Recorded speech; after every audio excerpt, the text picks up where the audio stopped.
اعوذ باللہ من الشیطان الرجیم، بسم اللہ الرحمن الرحیم۔ سورۃ البقرہ کی آیت نمبر 238 اس پہ ہم بات کر رہے ہیں۔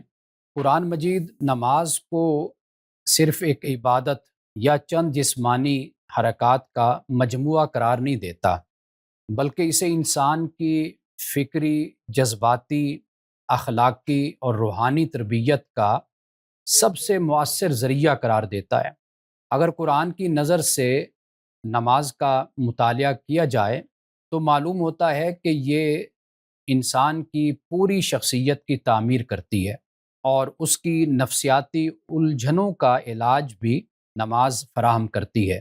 میں یہاں پر 10 نکات آپ کے سامنے آج رکھوں گا، اور ان 10 نکات میں ہر پہلو انشاءاللہ تعالیٰ کور ہو جائے گا، لیکن 3 الفاظ اور 3 ٹرمنالوجیز آپ کہہ لیجیے، اصطلاحات، اس پہ میں خاص طور پر بات کروں گا، جن میں ایک ڈیلیڈ گریٹیفیکیشن ہے، اس کا کیا مطلب ہے اور نماز کے ذریعے سے یہ ہمیں کیسے حاصل ہوتی ہے، اور دوسرا ہے امپلس کنٹرول، یعنی اپنے جذبات پر کنٹرول کرنا، اس پر بھی ہم بات کریں گے، اور ایک ہے جسے سیلف مانیٹرنگ کہتے ہیں، یعنی اپنی ذات پر، اپنی شخصیت پر نظر رکھنا، مانیٹر کرنا۔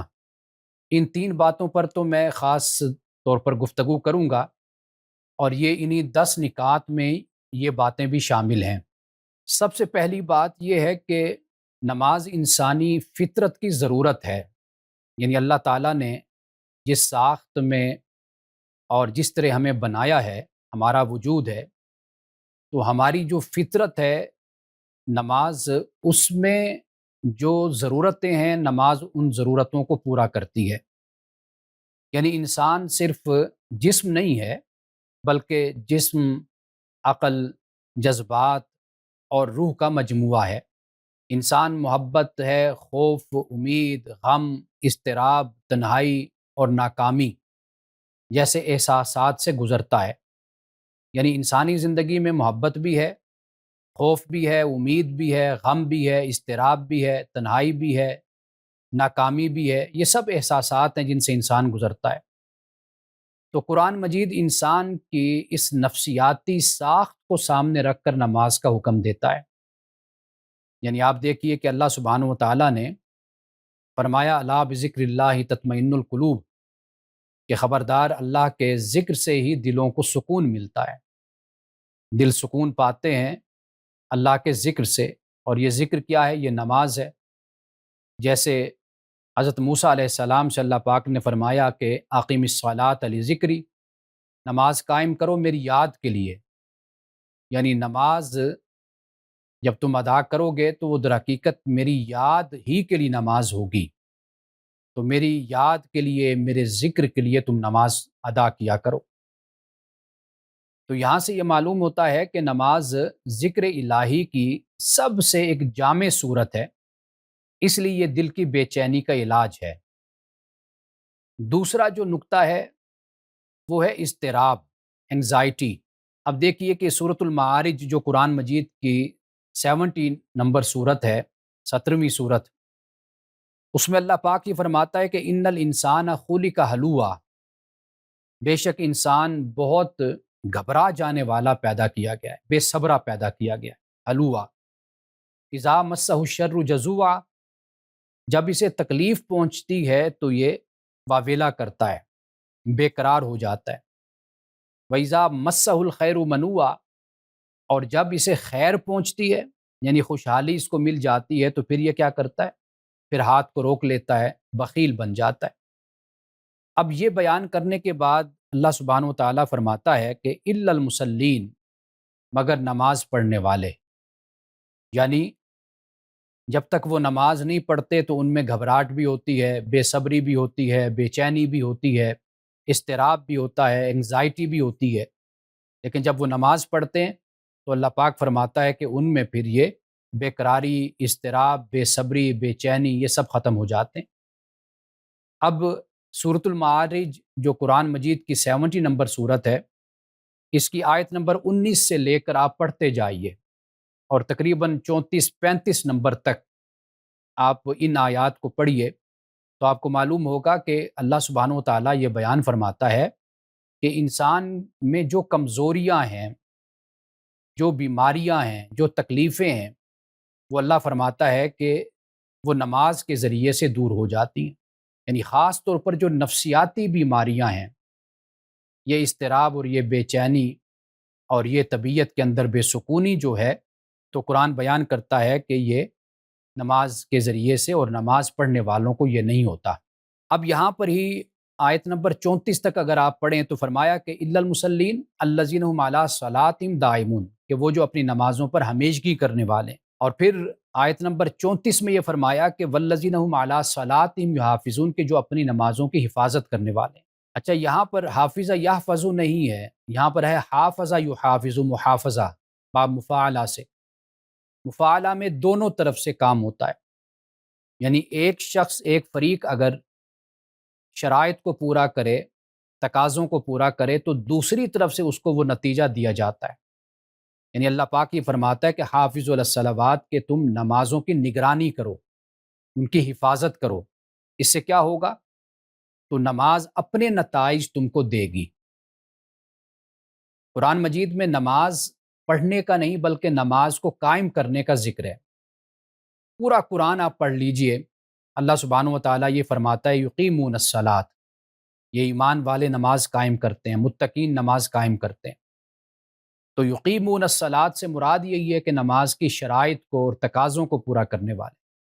مثال کے طور پر قرآن مجید نماز کے حوالے سے بہت سی باتوں کو بیان کرتا ہے۔ ان الصلاۃ کانت علی المؤمنین کتابا موقوتا، کہ بے شک نماز کو وقت پر ادا کرنا، اللہ تعالیٰ نے اس کے لیے وقت مقررہ بتا دیا کہ یہ وقت ہے جس میں تمہیں نماز پڑھنی اور نماز کو ادا کرنا ہے۔ تو لہٰذا نماز کی شرائط اور نماز کے تقاضوں کو جب ایک مومن پورا کرتا ہے تو پھر اس کے اثرات مومن کی شخصیت پر نظر آتے ہیں، ظاہر ہوتے ہیں۔ اس لیے اللہ سبحانہ و تعالیٰ نے حافظو فرمایا، اور یہاں پر بھی فرمایا والذین هم علی صلاتہم یحافظون، کہ جو اپنی نمازوں پر حفاظت کرنے والے اور نگرانی کرنے والے ہیں۔ اب یہاں پر نگرانی سے مراد یعنی محافظہ مفاعلہ کے وزن پر یہ ایک باب ہے، اور اس کی جو خاصیت ہے وہ یہی ہے کہ دونوں طرف سے یہ عمل ہوتا ہے، یہ کام ہوتا ہے۔ یعنی ادھر سے ہم اگر نماز پڑھ رہے ہیں، نماز کے تقاضوں کو پورا کر رہے ہیں، نماز کی شرائط کو پورا کر رہے ہیں، تو ادھر سے نماز بھی پھر ہماری شخصیت پر اثرات کو مرتب کرتی ہے، فوائد اور ثمرات پھر ہمیں نصیب ہوتے ہیں۔ لوگ کہتے ہیں کہ جب ہم نماز پڑھتے ہیں تو ہمیں یہ نہیں ہوا یا وہ نہیں ہوا، تو انہیں در حقیقت اپنی نماز پر توجہ کرنی چاہیے کہ آیا کہ وہ نماز کی شرائط اور نماز کے تقاضوں کو پورا کر رہے ہیں یا نہیں پورا کر رہے۔ وہ نماز کو صرف رسم اور رواج تو نہیں سمجھ رہے، اور رسم و رواج کے طور پر نماز کو ادا کر رہے ہوں، تو پھر ایسی نماز سوائے اس کے کہ اٹھنے بیٹھنے کے اور تھوڑی بہت ایکسرسائز کے کوئی اور نتیجہ نہیں دیتی۔ تو لہٰذا سورۃ البقرہ کی آیت نمبر 238 میں اللہ پاک حافظ علی الصلوات جب فرماتا ہے تو یہ نمازوں کی نگرانی ہے، کہ آپ اپنے کپڑوں کے پاک ہونے سے لے کر اپنے خیالات اور نظریات کے پاک ہونے تک آپ اپنے آپ کو نماز کے ان شرائط پر پورا اتارتے ہیں۔ تو یہ نماز در حقیقت نفسیاتی تجزیہ اگر ہم یعنی انسان کا فطری طور پر کریں تو انسان مستقبل کی فکر کرتا ہے، نقصان سے گھبرا جاتا ہے، نعمت ملنے پر خود غرض ہو جاتا ہے۔ نماز کیا کرتی ہے؟ نماز اس بے اعتدالی میں متوازن ایک توازن کو پیدا کر دیتی ہے۔ یعنی انسان میں جو گھبراہٹ ہے، جو اضطراب ہے، جو بے چینی ہے، پریشانی ہے، انگزائٹی ہے، ڈپریشن ہے، نماز اس کا علاج کرتے ہوئے ایک توازن اور ایک بیلنس انسان کی زندگی میں نماز لے آتی ہے۔ تیسری بات کیا ہے؟ وہ یہ ہے کہ نماز جو ایک سٹریس مینجمنٹ ہوتی ہے، یعنی انسان کو اللہ پاک کیا فرماتا ہے کہ وَاسْتَعِینُوا بِالصَّبْرِ وَالصَّلَاةِ، صبر اور صلاۃ ان سے تم مدد لو۔ یعنی یہ آیت ہمیں کیا بتاتی ہے؟ یہ آیت بتاتی ہے کہ نماز بحران کے وقت کیا ہے؟ سہارا ہے، کرائسس کے وقت ذہنی دباؤ میں استقامت دیتی ہے، انسان کو جذباتی طور پر ٹوٹنے نہیں دیتی۔ حضرت حذیفہ رضی اللہ تعالیٰ عنہ، یہ سنن ابی داؤد کی حدیث ہے آپ کہتے ہیں کہ جب نبی اکرم صلی اللہ علیہ وسلم کو کوئی مشکل پیش آتی تو آپ نماز کی طرف متوجہ ہوا کرتے تھے۔ یعنی اب یہاں پر آپ دیکھ لیجئے کہ اللہ یہ فرماتا ہے کہ صبر سے مدد لو اور نماز سے مدد لو، یہ تیسری بات ہو گئی۔ یعنی سٹریس مینجمنٹ جس کو کہتے ہیں، وہ نماز کے ذریعے سے یہ انسان کو حاصل ہوتی ہے۔ چوتھی بات کیا ہے؟ وہ یہ ہے کہ نماز سیلف کنٹرول، ان الصلاۃ تنہی عن الفحشاء والمنکر، کہ بے شک نماز بے حیائی اور برائی سے روکتی ہے۔ یعنی سیلف کنٹرول کی تعلیم انسان کے اندر نماز کے ذریعے سے یہ جذبہ پیدا ہوتا ہے کہ وہ اپنی خواہشات کو کنٹرول کرے۔ اچھا، نماز، اب آئیے اس بات کی طرف جو میں نے پہلے آپ سے کہی کہ نماز ہمیں تین باتیں خاص طور پر ہمیں سکھاتی ہے۔ یہ چوتھا نقطہ ہے آج کی ہماری گفتگو کا، وہ ہے ڈیلیڈ گریٹیفیکیشن جس کو کہتے ہیں۔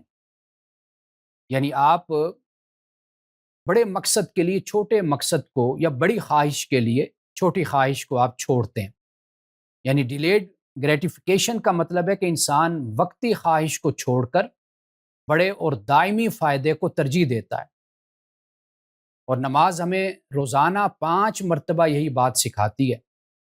یعنی آپ کاروبار میں مصروف ہیں، اذان ہوتی ہے تو آپ کچھ دیر کے لیے دنیاوی فائدہ چھوڑ کر اللہ کے حضور آ کر کھڑے ہو جاتے ہیں۔ آپ آرام کر رہے ہیں، فجر کی اذان ہوتی ہے، آپ بستر کی لذت چھوڑ دیتے ہیں، آپ کسی اہم مصروفیت میں ہیں، کسی کام میں مصروف ہیں، لیکن نماز کے لیے آپ رک جاتے ہیں۔ تو گویا نماز آپ کو کیا سکھاتی ہے؟ نماز یہ سکھاتی ہے کہ ہر وہ چیز جو مجھے اچھی بھی لگ رہی ہے، یعنی اس وقت مجھے اچھی لگ رہی ہے، ضروری نہیں کہ وہ میرے لیے سب سے بہتر ہو۔ میں کسی مصروفیت میں ہوں، کسی کام میں ہوں، تجارت میں ہوں، کاروبار میں ہوں، لیکن نماز مجھے یہ سکھا رہی ہے کہ ضروری نہیں کہ وہ میرے لیے سب سے بہتر ہو۔ یعنی زندگی میں جسے ترجیحات کہتے ہیں، وہ نماز کے ذریعے سے ہمیں ہماری طے ہوتی ہیں۔ یعنی پریورٹیز، آپ اپنی زندگی کو ترجیحات پر ہی گزارا کرتے ہیں، اس کے بغیر زندگی نہیں گزرتی۔ ہاں، اب آپ کو اس بات کی سمجھ ہونی چاہیے کہ کون سا کام میرے لیے فائدہ مند ہے جو مجھے کرنا چاہیے۔ یعنی جیسے ہم اپنے نوجوانوں کو دیکھتے ہیں، وہ صرف اپنی خواہش ہی کو ترجیح دیتے ہیں، اس سے ان کا وقت ضائع ہوتا ہے، ان کی صلاحیت ضائع ہوتی ہے، ان کا پیسہ ضائع ہوتا ہے، ان کو اس سے کوئی غرض نہیں ہے۔ وہ کہتے ہیں چونکہ میری یہ خواہش ہے تو یہ پوری ہونی چاہیے۔ تو نماز ہمیں کیا سکھاتی ہے؟ ڈیلیڈ گریٹیفیکیشن سکھاتی ہے۔ نماز یہ بتاتی ہے کہ دیکھو کون سا کام تمہارے لیے اولیت رکھتا ہے، فوقیت رکھتا ہے، اور کس کام کی اہمیت تمہاری زندگی میں ہے، تم اس کو اختیار کرو۔ تو نماز کے ذریعے سے گویا ہماری یہ تربیت ہو جاتی ہے کہ ہم اپنی زندگی میں جو کام کر رہے ہیں، جو مصروفیات ہیں، ہم ان کو اپنی خواہش کے تابع رکھ کر نہیں، اپنے مستقبل کے تابع رکھ کر ان کو ہم اختیار کریں۔ تو اس سے کیا ہوگا؟ دنیاوی لحاظ سے بھی کامیابی عطا ہوگی اور اخروی لحاظ سے بھی کامیابی ملے گی۔ قرآن پاک کیا کہتا ہے؟ وما عند اللہ خیر و ابقیٰ، جو اللہ کے پاس ہے وہ بہتر اور زیادہ باقی رہنے والا ہے۔ ما عندکم ینفد وما عند اللہ باق، جو تمہارے پاس ہے وہ فانی ہے، وہ فنا ہو جانے والا ہے، اور جو اللہ کے پاس ہے وہ قائم اور دائم ہے، وہ باقی رہنے والا ہے۔ تو لہٰذا نماز کے ذریعے سے ہمیں یہ معلوم ہو جاتا ہے کہ ہم اپنی وقتی خواہش کو چھوڑ کر اور اپنے وقتی جذبے کو چھوڑ کر اور وقتی طور پر جو ہمارا رجحان ہے اس کو چھوڑ کر ہم یہ دیکھیں کہ ہمارے لیے کون سا عمل، کون سا فعل اور کون سی چیز فائدہ مند ہے۔ یہ نماز کے ذریعے سے ہماری تربیت ہوتی ہے۔ اور اسی حوالے سے ہی جو نقطہ، چوتھا نقطہ جس پر میں بات کر رہا ہوں، اسی میں سے ہی ایک یہ نقطہ بھی ہے کہ نماز ایک امپلس کنٹرول جس کو کہتے ہیں، جذبات اور خواہشات پر قابو کرنا، یہ نماز ہمیں سکھاتی ہے۔ یعنی امپلس کنٹرول کا مطلب ہے کہ انسان اپنی فوری خواہش، غصے یا جذبات کے پیچھے نہ چلے۔ نماز اس کی عملی تربیت کرتی ہے۔ یعنی غصہ آیا ہے، لیکن آپ وضو اور نماز کے ذریعے اپنے جذبات کو قابو میں لے آتے ہیں۔ جیسے رسول اللہ صلی اللہ علیہ وسلم نے فرمایا کہ اگر آپ پر غصہ طاری ہے تو آپ اٹھ جائیے اور وضو کیجیے۔ جب آپ وضو کریں گے، پانی کو چھوئیں گے، منہ ہاتھ دھوئیں گے تو آپ کا غصہ اتر جائے گا۔ تو حرکت کرنے سے، موومنٹ سے، اٹھنے سے بھی انسان کا غصہ ختم ہو جاتا ہے، جگہ تبدیل کرنے سے بھی ختم ہو جاتا ہے۔ تو رسول اللہ صلی اللہ علیہ وسلم کی یہ حدیث ہمیں بتاتی ہے، یعنی یہ امپلس کنٹرول ہے۔ آپ وضو کریں گے، نفل پڑھ لیں گے، نماز فرض کا وقت ہے تو آپ وہ ادا کر لیں گے۔ آپ بات کرنا چاہتے ہیں لیکن نماز میں آپ کیا کرتے ہیں؟ آپ خاموش ہو جاتے ہیں۔ نماز پڑھ لیں تو یہ امپلس کنٹرول ہے، یعنی آپ کو اپنے آپ کو کنٹرول کرنے کی تربیت نماز دیتی ہے۔ تو نماز میں خاموش رہتے ہیں، آپ جلدی میں، مگر نماز کے ارکان سکون سے ادا کرتے ہیں۔ تو یہ جو سکون ہے، جیسے رسول اللہ صلی اللہ علیہ وسلم نے فرمایا کہ وقار کے ساتھ نماز کی طرف آیا کرو، یعنی دوڑتے بھاگتے جلد بازی کرتے ہوئے کہ بھئی جماعت کھڑی ہوگی تو میں جلدی جلدی مل جاؤں، تو آپ نے اس کو پسند نہیں فرمایا۔ تو لہٰذا دوسرا پہلو نماز کا یہ ہمارے سامنے آتا ہے کہ جسے امپلس کنٹرول، یعنی یہ آپ کی شخصیت کو باوقار نماز بناتی ہے، آپ کی کردار سازی کرتی ہے، آپ کے جو رویے ہیں، آپ کی عادات، آپ کا اٹھنا بیٹھنا بول چال، یہ نماز کے ذریعے سے درست ہوتے ہیں۔ یعنی گویا نماز روزانہ 5 مرتبہ انسان کو یہ پیغام دیتی ہے کہ میں اپنی خواہشات کا غلام نہیں، بلکہ میں اپنے نفس کا ماسٹر ہوں، باس ہوں، کنٹرول کرنے والا ہوں۔ میں اپنے نفس کو، میں اس کا غلام نہیں ہوں اپنی خواہشات کا۔ یہ نماز کے ذریعے سے یہ کوالٹی پیدا ہوتی۔ ان الصلاۃ تنہا عن الفحشاء والمنکر، یعنی نماز انسان کے اندر اتنی قوت پیدا کرتی ہے کہ وہ غلط خواہشات اور فوری جذبات کو روک سکتا ہے۔ پھر یہ ہے ان الصلاۃ تنہا عن الفحشاء والمنکر۔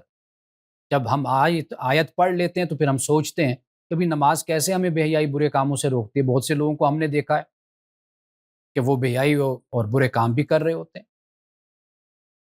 تو اصل بات کیا ہے کہ نماز کی حقیقت کو، اس کی روح کو سمجھا جائے کہ یہ ہمارے اندر کس طرح خوبیوں کو پیدا کرتی ہے نماز۔ تیسری بات ہے سیلف مانیٹرنگ کی، یعنی اپنے اوپر نظر رکھنا۔ اس کا مطلب کیا ہے؟ اس کا مطلب ہے کہ انسان مسلسل اپنے آپ کا جائزہ لیتا رہے۔ نماز دراصل روزانہ 5 مرتبہ یہ کیا ہے؟ یہ اسپرچول چیک ان ہے کہ آپ اپنا جائزہ لیتے رہتے ہیں۔ ہر نماز انسان سے سوال کرتی ہے کہ آج میں نے کیا کہا، کیا میری نیت درست ہے، کیا میں نے کسی پر ظلم کیا، کیا میں اللہ کو یاد رکھ کر زندگی گزار رہا ہوں۔ وضو سے لے کر سلام پھیرنے تک انسان اپنے آپ کا محاسبہ کرتا رہتا ہے۔ جب آپ اللہ کی بارگاہ میں آتے ہیں اس تصور کے ساتھ کہ آپ نماز پڑھ رہے ہیں، در حقیقت اس کی بارگاہ میں یہ حاضری ہے، تو یہ حاضری آپ کے اندر سیلف مانیٹرنگ کو پیدا کرتی ہے۔ یعنی وہ خدا صرف آپ کی نماز کو تو نہیں دیکھ رہا نا، وہ نماز سے پہلے اور نماز کے بعد کی زندگی کا بھی جائزہ لیتا ہے، وہ اس کو بھی دیکھتا ہے۔ وہ تو علیم خبیر ہے، وہ علام الغیوب ہے، اس سے کیا کچھ پوشیدہ ہو سکتا ہے، ہر چیز اس پر واضح ہے۔ تو لہٰذا نماز میں جو کیفیت پیدا ہوتی ہے کہ ہم سیلف مانیٹرنگ اپنی کرتے ہیں، تو یہی چیز ہماری عملی زندگی میں بھی پیدا ہوتی ہے۔ رسول اللہ صلی اللہ علیہ وسلم نے یہ فرمایا کہ 5 نمازیں ایسے ہیں کہ جیسے کسی کے دروازے پر نہر چل رہی ہو اور وہ اس میں دن میں 5 مرتبہ غسل کرے۔ بلکہ یہ سوال آپ نے صحابہ سے کیا، پھر آپ نے اس کا یہ جواب دیا۔ یعنی نماز انسان کی صرف ظاہری نہیں بلکہ باطنی صفائی بھی کرتی ہے۔ سیدنا فاروق اعظم رضی اللہ تعالیٰ عنہ کا یہ ایک جملہ ہے کہ اپنا محاسبہ کرو قبل اس کے کہ تمہارا محاسبہ کیا جائے۔ اور نماز کیا ہے؟ نماز در حقیقت اسی محاسبے کا ایک روزانہ کا نظام ہے جو اللہ تعالیٰ نے بنایا ہے۔ اب آئیے مختصر میں آپ کو بتا دیتا ہوں کہ ڈیلیڈ گریٹیفیکیشن سے کیا مراد ہے۔ یعنی اس سے مراد یہ کہ ابھی دنیا کو چھوڑو، ہمیشہ کی کامیابی حاصل کرو، عارضی کامیابی کو چھوڑ دو اور ہمیشہ کی کامیابی کو ترجیح دو اور اس کو حاصل کرو۔ اور امپلس کنٹرول کیا ہے؟ اپنی خواہشات کے نہیں، اپنے اصولوں کے مطابق جیو، اللہ کے احکام کے مطابق جیو، اور وہ اصول کے جو تمہیں ایک اچھی شخصیت میں ڈھال دیتے ہیں ان کے مطابق زندگی گزارو۔ سیلف مانیٹرنگ کیا ہے؟ کہ دن میں 5 مرتبہ رک کر آپ اپنے آپ سے پوچھو کہ میں کیسا انسان بن رہا ہوں، میری شخصیت کیسے بن رہی ہے۔ تو اس لیے نماز صرف عبادت نہیں، بلکہ نماز کیا ہے؟ یہ سیلف ڈسپلن بھی ہمیں سکھاتی ہے، ایموشنل انٹیلیجنس جس کو کہتے ہیں وہ بھی ہمیں اس کی بھی تعلیم دیتی ہے، کریکٹر بلڈنگ بھی نماز کرتی ہے۔ یعنی جو شخص بھی نماز کو اس شعور کے ساتھ ادا کرتا ہے یا ادا کرے گا تو نماز اس کی پوری شخصیت کو بدل کر رکھ دیتی ہے۔ یہ 3 باتیں ہیں کہ جو اہم تھی، جو آپ کے سامنے میں نے رکھنی تھی تاکہ نماز کے اثرات اور فوائد و ثمرات ہمیں سمجھ آ سکیں کہ نماز اگر ہم صحیح طریقے سے ادا کریں گے تو یہ کس طریقے سے نماز ہمارے لیے نفسیاتی حوالے سے بھی مفید ہے اور ہمارے کردار اور اعمال اور اخلاق کے حوالے سے بھی مفید ہے۔ اب آئیے اس کے بعد نماز عاجزی کی بھی تعلیم دیتی ہے، یعنی ہیوملٹی جس کو کہا جاتا ہے، ہمبلنس جس کو کہا جاتا ہے، اور یہ قرآن مجید نے اسی مقام پر آیت نمبر 238 میں سورۃ البقرہ میں فرمایا وَقُومُوا لِلَّهِ قانتین، اللہ کے حضور عاجزی کے ساتھ کھڑے ہو جاؤ۔ یعنی یہ فائدہ ہوتا ہے کہ انسان انا کو کم کرتا ہے، غصہ، یعنی نماز اور یہ عاجزی انا کے بارے میں انسان کے انا کی تربیت کر دیتی، یعنی اس کو ہم یہ نہیں کہہ سکتے کہ اس کو مٹانا ہے، بلکہ انا کو کم کرتی ہے، غصہ کم کر دیتی ہے نماز، اور یہ عاجزی تعلقات کو بہتر بناتی ہے، انسان کو حقیقت پسند بناتی ہے۔ یعنی وہ لوگ کہ جو اپنی انا میں مبتلا ہوتے ہیں، انانیت کا شکار ہوتے ہیں، تکبر کا شکار ہوتے ہیں، اور ہمیشہ غصہ ان کی ناک پر رہتا ہے، تو وہ کیا کرتے ہیں؟ وہ تعلقات کو خراب کرتے ہیں، بہن بھائیوں سے تعلقات خراب ہوں گے، دوستوں سے خراب ہوں گے، ہمسایوں سے خراب ہوں گے۔ ہمبلنس یا عاجزی یہ تعلقات کو نبھانے میں بہت مؤثر کردار ادا کرتی ہے۔ اور یہ عاجزی کہاں سے پیدا ہوتی ہے انسان میں؟ یہ نماز سے پیدا ہوتی ہے کہ جب انسان اللہ کی بارگاہ میں جھکتا ہے اور عاجزی کا مظاہرہ کرتا ہے، اور یہ جھکنا جب اللہ اکبر کہتا ہے، اللہ سب سے بڑا ہے، تو اس کا مطلب یہ ہے کہ اے اللہ میں کچھ نہیں ہوں، تو ہی سب سے بڑا ہے، میں نے اپنی نفی کر دی ہے۔ تو جب انسان نماز میں کھڑے ہو کر اپنی نفی کرتا ہے تو یہ در حقیقت یہ نفی اس کو مختلف مسائل میں، جھگڑوں میں اور مختلف معاملات میں پھر اس کو انا کے راستے پر چلنے سے روک دیتی ہے عاجزی۔ یہ نماز اس طرح تربیت کرتی ہے۔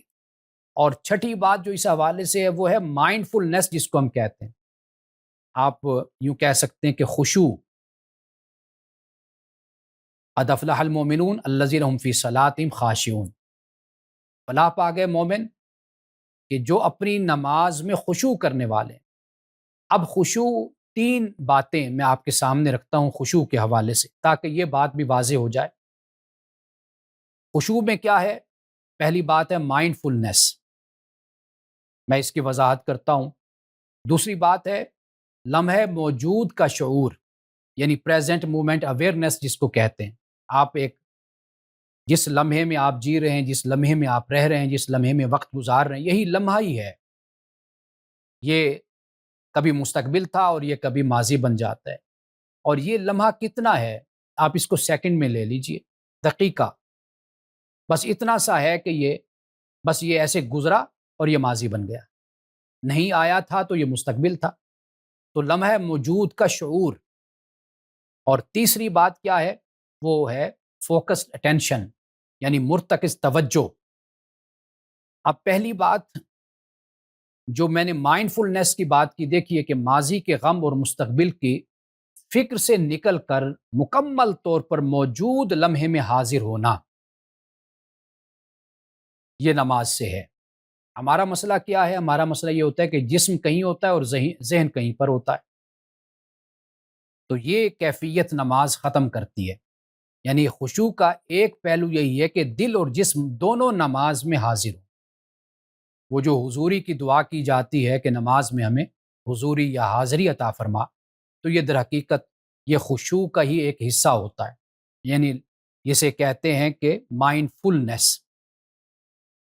اب اس کے بعد لمحہ موجود کا جو شعور ہے یعنی آپ جس لمحے میں پریزنٹ مومنٹ میں آپ موجود ہیں، یعنی شعوری طور پر میں جب نماز پڑھتا ہوں، آپ نماز پڑھتے ہیں تو ہم یہ جانتے ہیں کہ میں کیا کر رہا ہوں، کیا سوچ رہا ہوں۔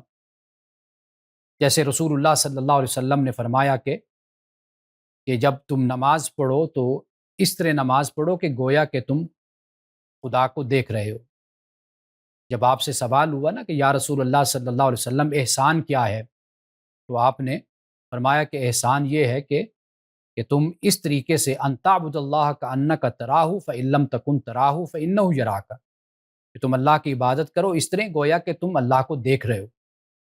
اگر یہ کیفیت تم پر طاری نہیں ہوتی، یہ تو حقیقت ہے کہ وہ تمہیں دیکھ رہا ہے۔ تو یہ لمحہ موجود کی بات ہے۔ اور مرتکز توجہ جس کو کہتے ہیں، فوکسڈ انٹینشن، اٹینشن، وہ کیا ہے؟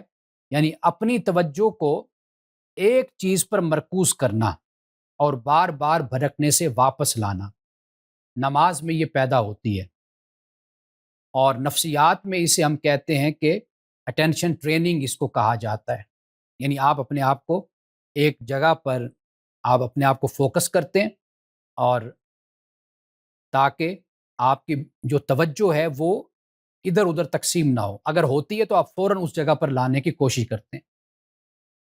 اور یہ تین چیزیں ہیں نفسیات کی زبان میں، یعنی توجہ کو بار بار لانا، یہ انسان کے اضطراب کو ختم کرتا ہے، یعنی انسان کی انگزائٹی کو ختم کرتا ہے، ڈپریشن کو ختم کرتا ہے، انسان کی پریشانی کو دور کرتا ہے۔ یہ ایک باقاعدہ ٹینشن کی ٹریننگ دی جاتی ہے نفسیات میں۔ یہ نماز میں آپ کو یہ سب کچھ آپ کو حاصل ہوتا ہے۔ یعنی نماز میں مائنڈفلنس بھی ہے، اور نماز کے اندر لمحہ موجود کا شعور بھی ہے کہ یہ جو لمحہ ہے یہ میں اپنے خدا کے حضور حاضر ہوں، اور مجھے پوری توجہ کے ساتھ اپنے رب کی طرف متوجہ رہنا ہے۔ اور پھر اس نماز کے اندر ایک فوکسڈ اٹینشن بھی اس کے اندر موجود ہے۔ تو خشوع کا مطلب تو ہم یہی لیتے ہیں نا عربی زبان میں، کہ انسان کی جو دلی کیفیت اور انسان کا پورا وجود اس طریقے سے ڈھل جائے کہ وہ خدا کے سامنے ایک عاجز بندہ بن کر موجود ہو، اور اس کی کیفیت اور اس کی حالت ایسی ہو کہ وہ اپنے اندر عاجزی، ہمبلنس اپنے اندر محسوس کرے، اور وہ خدا کے حضور اپنے آپ کو اس طرح خیال کرے کہ اس کی کوئی حیثیت اور اس کا کوئی نام نہیں، اس کی کوئی انا نہیں ہے۔ اب اس کے بعد دیکھیے اللہ سبحانہ و تعالیٰ نے، یعنی یہ جو تین باتیں میں نے آپ کے سامنے رکھی ہیں، انسان مایوسی کا شکار ہو جاتا ہے، لیکن نماز کیا کرتی ہے؟ نماز انسان کو اللہ تعالیٰ سے جوڑے رکھتی ہے۔ قرآن مجید میں ہے کہ وقال ربکم ادعونی استجب لکم، کہ تمہارا رب کہتا ہے کہ تم مجھ سے دعا کرو تو میں تمہاری دعا کو قبول کرتا ہوں۔ اب یہاں پر دعا، چونکہ صلات کا ایک مطلب دعا بھی ہوتا ہے۔ اب آٹھواں جو نقطہ ہے آج کا، وہ یہ ہے کہ سورۃ البقرہ کو ہم پڑھ کر آ رہے ہیں، اور سورۃ البقرہ کی آیت نمبر 238 پہ ہم پہنچے ہیں۔ تو اس سے پہلے جو مسائل بیان ہوئے وہ طلاق اور خاندانی مسائل بیان ہوئے، یعنی طلاق خاص طور پر، اور پھر بیوہ کی عدت ہے، مطلقہ کی عدت ہے، اور پھر اس کے علاوہ دودھ پلانا بچے کا، اس کی مدت اور اس کے جو مسائل ہیں وہ بھی قرآن پاک نے بیان کیے ہیں۔ یہ سب کچھ بیان کرنے کے بعد اللہ سبحانہ و تعالیٰ نے پھر فوری طور پر یہ فرمایا کہ حافظوا علی الصلوات، حافظوا علی الصلوات والصلاۃ الوسطیٰ، یعنی اس میں کیا نفسیاتی طور پر کیا ایک ٹریٹمنٹ ہے، اس میں علاج ہے، وہ یہ ہے کہ جب گھر ٹوٹ رہا ہو، جذبات بکھر رہے ہوں، غصہ غالب ہو، تب اللہ سے تعلق مضبوط کرو، کیونکہ جس کا تعلق اللہ سے درست ہو جاتا ہے اس کے بہت سے انسانی تعلقات بھی درست ہو جاتے ہیں۔ اللہ نے ان احکام مسائل کے بعد فوری طور پر اپنے بندوں کو نماز کی طرف متوجہ کیا ہے۔ اب یہ نماز ہی ہے جو انسان کے لیے سہارا بنتی ہے۔ جب اللہ کے حضور انسان آئے گا تو اس کے دل میں یہ ضرور خیال پیدا ہوگا کہ میں کسی کے ساتھ زیادتی نہ کروں، میں کسی کے ساتھ ظلم نہ کروں۔ اگر میری زندگی میں یہ پریشانی آئی ہے تو میں نماز کے ذریعے سے اللہ سے مدد مانگوں، وَاسْتَعِینُوا بِالصَّبْرِ وَالصَّلَاةِ۔ اور آج کا جو 9واں نقطہ ہے وہ ہے کہ نماز ایک اسپرچول تھراپی جس کو کہا جاتا ہے، نماز وہ بھی کرتی ہے۔ رسول اللہ صلی اللہ علیہ وسلم جب حضرت بلال سے فرمایا کرتے تھے، جب نماز کا وقت ہوتا تو کیا فرماتے؟ یا بلال ارحنا، ارحنا یا بلال، یہ الفاظ بھی آتے ہیں، یا بلال ارحنا بہا، اے بلال ہماری راحت کا انتظام کرو، نماز کے ذریعے سے ہمیں راحت پہنچاؤ۔ یہ بھی سنن ابی داؤد کے الفاظ ہیں۔ یعنی نبی اکرم صلی اللہ علیہ وسلم نے نماز کو بوجھ نہیں بلکہ راحت، سکون اور قلبی اطمینان کا ذریعہ آپ نے قرار دیا ہے۔ کتنے خوبصورت الفاظ ہیں۔ آپ یہ بھی فرما سکتے تھے اذن یا بلال، اے بلال اذان دے دو، لیکن آپ نے کیا فرمایا؟ ارحنا بہا، اے بلال نماز کے ذریعے سے ہماری راحت کا انتظام کرو، ہمارے سکون کا انتظام کرو۔ اور یہ مومن کی نشانی بھی ہے کہ اذان کی آواز اس کو خوشی دیتی ہے، راحت دیتی ہے۔ جب وہ نماز پڑھتا ہے، اللہ کے حضور کھڑا ہوتا ہے تو اس کو سکون ملتا ہے۔ منافقین کے بارے میں یہ کہا کہ نماز ان کے لیے بھاری ہے۔ وَإِذَا قَامُوا إِلَى الصَّلَاةِ قَامُوا كُسَالَىٰ، جب نماز کے لیے کھڑے ہوتے ہیں تو سستی سے نماز کے لیے کھڑے ہوتے ہیں، دل نہیں چاہ رہا ہوتا۔ یراؤون الناس، لوگوں کو دکھانے کے لیے کھڑے ہوتے ہیں۔ وَلَا يَذْكُرُونَ اللَّهَ إِلَّا قَلِيلًا، اللہ کا ذکر بہت کم کرتے ہیں۔ مذبذبین بین ذالک، اور وہ تذبذب میں رہتے ہیں، لا الہ ہؤلاء ولا الہ ہؤلاء، نہ ادھر کے نہ ادھر کے۔ لیکن مومن کی جو حالت ہے وہ نماز اس کے لیے راحت کا باعث بنتی ہے۔ اب آخر میں یہ ہے کہ نماز انسان کو کیا بناتی ہے۔ چند صفات اور چند خوبیاں میں آپ کے سامنے رکھ دیتا ہوں۔ یہ آخری نقطہ ہے آج کا ہمارا، اور وہ یہ کہ نماز انسان کو کیا بناتی ہے؟ اللہ پر اعتماد یہ سکھاتی ہے نماز، یعنی ٹرسٹ ان گاڈ۔ دوسری بات، صبر کی تعلیم دیتی ہے نماز، صبر کی تربیت دیتی ہے، پیشنس پیدا کرتی ہے انسان میں۔ امید نماز سے پیدا ہوتی ہے انسان میں، امید یعنی ہوپ۔ اور پھر شکر، یہ خوبی بھی انسان میں پیدا ہوتی ہے نماز سے۔ ضبط نفس، سیلف کنٹرول، سیلف مانیٹرنگ، عاجزی، ہیوملٹی۔ ضبط نفس یعنی عاجزی انسان کے اندر اس سے پیدا ہوتی ہے۔ اخلاقی بیداری، مورل اویئرنیس جس کو کہتے ہیں، وہ نماز سے پیدا ہوتی ہے۔ ذہنی سکون، انر پیس، انسان کے باطن کا سکون، یہ نماز سے پیدا ہوتا ہے۔ نفسیاتی استحکام یعنی ایموشنل اسٹیبلٹی جس کو کہا جاتا ہے، وہ نماز کے ذریعے سے پیدا ہوتی ہے۔ یعنی قرآن مجید کی نظر میں نماز محض ایک مذہبی رسم نہیں بلکہ انسان کی پوری شخصیت کی تعمیر کا پروگرام ہے۔ یہ صرف رسم نہیں ہے، یعنی یہ اضطراب کا علاج ہے، غم کا سہارا ہے، گناہوں سے بچنے کی ایک ڈھال ہے، جذبات کی تربیت ہے، دل کا سکون اور روح کی غذا ہے۔ جب انسان دنیا کے بوجھ، تعلقات کی تلخی، ناکامیوں کے درد اور مستقبل کی فکروں سے تھک جاتا ہے تو قرآن مجید اسے یہی راستہ دکھاتا ہے، وَاسْتَعِینُوا بِالصَّبْرِ وَالصَّلَاةِ، صبر اور نماز سے مدد لیا کرو۔ تو یہ چند باتیں میں نے نماز کے حوالے سے آپ کے سامنے رکھی ہیں۔ یعنی گویا نماز صرف اللہ سے ملاقات کا نام نہیں بلکہ انسان کا اپنے بکھرے ہوئے وجود کو دوبارہ سمیٹ لینے کا نام نماز ہے۔ یہ چند باتیں میں نے آج نماز کے حوالے سے اور خاص طور پر نفسیاتی حوالے سے آپ کے سامنے رکھی ہیں۔ تو میں تبرکاً ایک حدیث آپ کو سنا دیتا ہوں۔ حضرت ابو ہریرہ رضی اللہ تعالی عنہ سے روایت ہے، روایت کرتے ہیں کان النبی صلی اللہ علیہ وسلم یقول، رسول اللہ صلی اللہ علیہ وسلم یہ دعا کیا کرتے تھے۔ یہ جو کانا کے الفاظ ہیں، میں نے آپ کو پہلے بھی یہ بتایا تھا اس حوالے سے کہ اس کا مطلب یہ ہے کہ آپ دعا مانگا کرتے تھے، ایسا نہیں کہ کبھی آپ نے مانگی اور چھوڑ دی۔ تو کان النبی صلی اللہ علیہ وسلم یقول، یعنی آپ صلی اللہ علیہ وسلم یہ دعا کیا کرتے تھے، اللہم انی اعوذ بک من الفقر، اے اللہ میں فقر سے تیری پناہ چاہتا ہوں، والقلت والذلت، قلت اور ذلت سے بھی پناہ چاہتا ہوں، واعوذ بک ان اظلم او اظلم، اور اس بات سے بھی پناہ مانگتا ہوں کہ میں ظلم کروں یا مجھ پر ظلم کیا جائے، ظلم کروں یا مجھ پر ظلم کیا جائے، تو میں اس سے پناہ مانگتا ہوں۔ اب یہ جو فقر ہے یعنی غربت، تنگ دستی، یہ دنیاوی حوالے سے بھی ہے اور یہ روحانی حوالے سے بھی ہے، ایمانی حوالے سے بھی ہے۔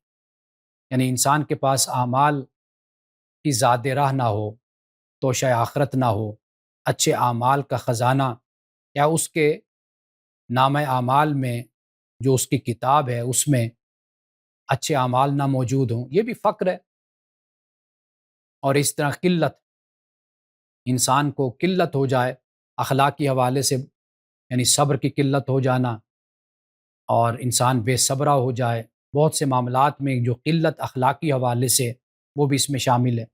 اور ذلت بھی، ذلت کا مطلب تو ہلکا ہونا ہوتا ہے، ہلکا پن، یعنی انسان کی کوئی حیثیت نہ ہو، دوسروں کی نظر میں انسان حقیر ہو کر رہ جائے، تو رسول اللہ نے اس سے بھی پناہ مانگی۔ اور ظلم کرنا اور ظلم سہنا یا ظلم کیا جانا، ان دونوں سے رسول اللہ نے پناہ مانگی۔ ظلم کیا جانا یہ ہے کہ جیسے قہر الرجال ہے، لوگوں کا غضب، لوگوں کا روندنا، لوگوں کا بے عزت کرنا، لوگوں کا ذلیل کرنا، یہ یہاں پر یعنی یہ بھی ظلم کیا گیا، اس سے بھی پناہ مانگی۔ اور اسی طریقے سے جیسے رسول اللہ نے دلائی دین کے الفاظ آتے ہیں کہ یعنی ایسا قرض کہ جو آپ کی کمر توڑ کر رکھ دے، ایسا بوجھ کہ جو آپ کو بکھیر کر رکھ دے، تو رسول اللہ صلی اللہ علیہ وسلم نے اس سے بھی پناہ مانگی۔ آج تبرکاً میں نے ایک حدیث آپ کے سامنے بیان کی ہے، تو انشاءاللہ آئندہ ہم اس سے آگے جو حدیث ہے، حدیث نمبر 679 ہے، 679، تو یہاں سے ہم درس حدیث کا آغاز کریں گے۔ دو سوال ہیں میرے پاس، ایک سوال ہے محرم کے حوالے سے کہ کیا نئے اسلامی سال کے آغاز پر مبارکباد دینا یہ درست ہے؟ یہ سوال ہے، جبکہ ماہ محرم حضرت امام حسین رضی اللہ تعالیٰ عنہ کی شہادت کی یاد بھی دلاتا ہے۔ دیکھیے، جو لفظ مبارک ہم بولتے ہیں نا، یہ اپنے اندر ایک خاص مفہوم رکھتا ہے۔ یعنی مبارک کا مطلب ہے جس میں برکت ہو، خیر ہو، اللہ تعالیٰ کی طرف سے بھلائی شامل ہو۔ لہٰذا جب ہم کسی کو مبارکباد دیتے ہیں تو دراصل ہم اس کے لیے خیر، برکت اور بھلائی کی دعا کر رہے ہوتے ہیں۔ بعض لوگ نئے سال کے آغاز پر مبارکباد دینے کو مغربی طرز عمل، یعنی ہیپی نیو ایئر جس کو کہتے ہیں، کے تصور سے اس کو جوڑ دیتے ہیں اور یہ سوال اٹھاتے ہیں کہ چونکہ محرم کا مہینہ ہے اور اس میں حضرت امام حسین رضی اللہ تعالیٰ عنہ کی شہادت کا ثانیہ پیش آیا، اس لیے خوشی کا موقع نہیں، تو پھر مبارکباد کیوں دی جائے؟ اس سلسلے میں یہ سمجھنا ضروری ہے کہ مبارکباد دینا صرف خوشی کے مواقع کے ساتھ مخصوص نہیں ہوتا، بلکہ یہ بنیادی طور پر دعا اور خیر خواہی کا اظہار ہے۔ یعنی مثال کے طور پر آپ دیکھیے کہ درود ابراہیمی میں اللہم بارک علی محمد وعلی آل محمد، یعنی اے اللہ محمد اور آل محمد پر برکت نازل فرما۔ اب یہاں برکت اللہ تعالیٰ کی رحمت، خیر اور بھلائی کے معنی میں استعمال ہوا ہے۔ اسی طرح جب ہم کسی کو نئے سال کی مبارکباد دیتے ہیں تو اس کا مطلب یہ ہوتا ہے کہ ہم دعا کر رہے ہیں کہ اللہ تعالیٰ آنے والے سال کو اس کے لیے، یعنی ہمارا بھائی ہے یا بہن ہے، اس کے لیے خیر، برکت، رحمت اور آسانیوں والا سال بنا دے۔ لہٰذا نئے اسلامی سال کے آغاز پر مبارکباد دینا فی نفسی کوئی ایسی بات نہیں جس میں شرعی قباحت ہو، یہ دراصل ایک دعا اور خیر خواہی کا اظہار ہے۔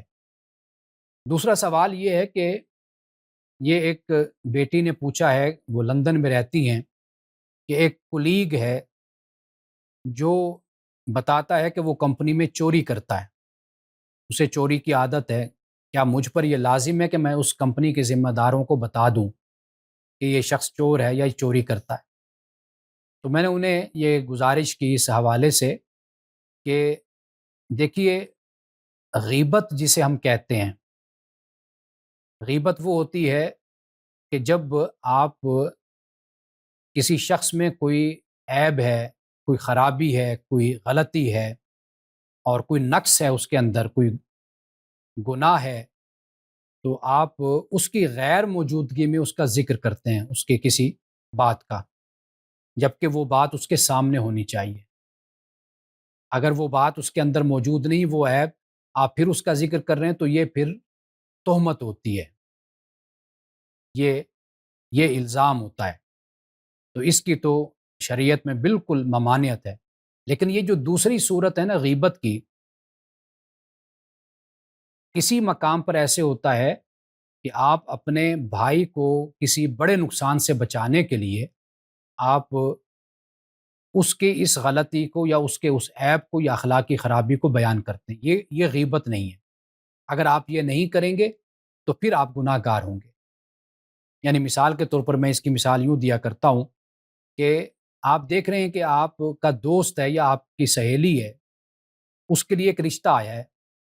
اب وہ جو لڑکا ہے وہ آپ اس کے اخلاقی خرابیوں سے واقف ہیں یا آپ اس کے خاندان سے بھی واقف ہیں کہ یہ لوگ اچھے نہیں ہیں۔ آپ اس موقع پر اگر خاموش رہتے ہیں تو گویا کہ یہ آپ کی خاموشی مجرمانہ خاموشی ہے آپ کی۔ آپ پر یہ لازم ہے کہ آپ لڑکی والوں کو یا اس خاندان کو آپ بتائیں کہ یہ خاندان کیسا ہے، ان کا کردار کیسا ہے، اخلاق کیسا ہے، ان کا ماضی کیسا ہے، تاکہ وہ لوگ ان کے فساد سے اور ان کے شر سے بچ سکیں۔ اب اس مقام پر آپ خاموشی اختیار کر لیں اور آپ کہیں کہ جی میں تو بتاؤں گا تو گناہ گار ہو جاؤں گا کیونکہ یہ تو غیبت ہو جائے گی۔ نہیں، یہ غیبت نہیں ہے۔ اب آپ پر لازم اور ضروری ہے کہ آپ ان کے اس کردار سے اور فساد اور شر سے آپ اس خاندان کو بچائیں۔ اسی طرح یہاں پر یہ معاملہ ہے، دیکھیے گناہ دو طرح کے ہوتے ہیں نا۔ ایک تو یہ ہوتا ہے کہ جس کا تعلق فقط انسان کی اپنی ذات سے ہوتا ہے۔ ایک شخص نماز نہیں پڑھ رہا مثلا، یہ اس کا ذاتی معاملہ ہو جاتا ہے۔ اب اس سے کسی کو نقصان نہیں، اس کی اپنی ذات کو نقصان ضرور ہے جیسے ہم نے آج پڑھا، لیکن اس کے اس نہ پڑھنے سے کسی کو نقصان نہیں ہے۔ آپ اس کو سمجھا سکتے ہیں، اس کو نصیحت کریں، اس کی تربیت کریں، لیکن آپ پر کوئی لازم نہیں ہے کہ آپ ڈھنڈورا پیٹتے رہیں کہ یہ شخص نمازی ہے، بے نمازی ہے، نماز نہیں پڑھتا۔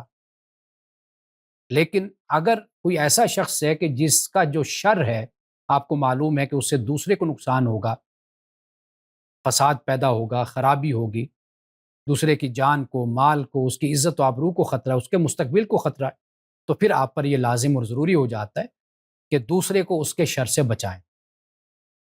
کاروبار کے حوالے سے لوگ بڑے دھوکہ دینے والے، بڑے فریبی قسم کے ہوتے ہیں،